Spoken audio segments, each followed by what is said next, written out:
how to invest in property. If you want to invest in property, then you need to know how to finance deals. And in this video, I want to talk about 3 ways on how you can finance property deals.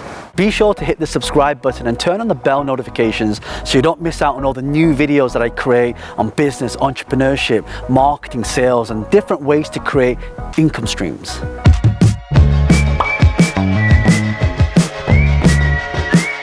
Okay, so the first way to finance property deals is how 99% of the people do it, and that is to get a mortgage and a deposit. So if you want to buy a house, you have to go to the bank and say, hey, I want to buy this house, it's worth 100,000 for example. I'm keeping the numbers simple so you can do the calculation. And they'll give you 80%, which in that case would be £80,000. And then you'd have to come up with a 20%, which would be £20,000. One of the problems with using this strategy is that to save up £20,000, or if you look at the average property price, you save up a lot more than that. It takes a long time. So when you're saving up for a deposit, by the time you've saved up the deposit, the property price has increased, so you're forever saving for a deposit. And that's why in this video, when I tell you the other 2 strategies, there are more creative ways to finance property.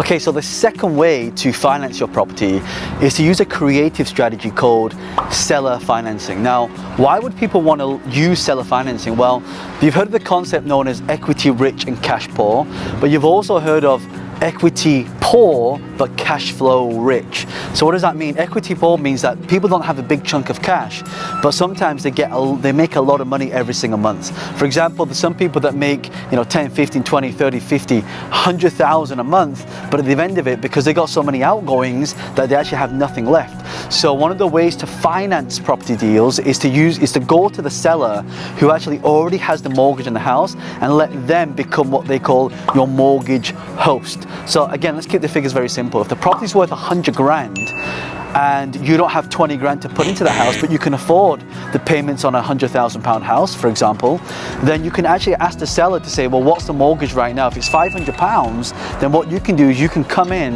and then you can take over those mortgage payments until you pay the mortgage off. And that's how you become a mortgage host, and that's how you use seller financing.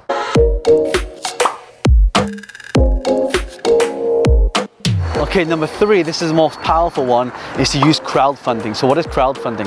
Crowdfunding is finding friends, family, or people that you meet at an event, investor networks, angel investors. These people have cash sitting in the bank, but they're not making a high ROI. So what you can do is you say, hey, you've got all this money in the bank, why don't we joint venture and we crowdfund together and I'll pay you a high percentage. So let's say, for example, right now, the interest rate is 0.3%. You can say to someone, look, I'll pay you 1% a month, and then you can take that money, you can buy a property with that, and either you can rent that property out, make it ROI, or you can sell that property, and the difference you pay back the investor, you keep the rest, and then you give them a little bit of interest.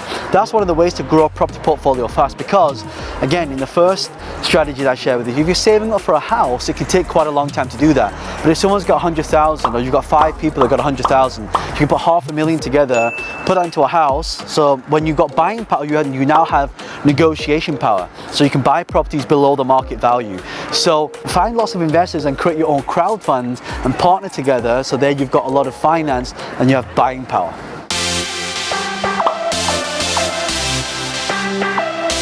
So there you have it. Those are the 3 ways to finance your property deals. Number 1, mortgage and deposit. Number 2, using creative financing like seller financing. And number 3 is creating your own crowd fund.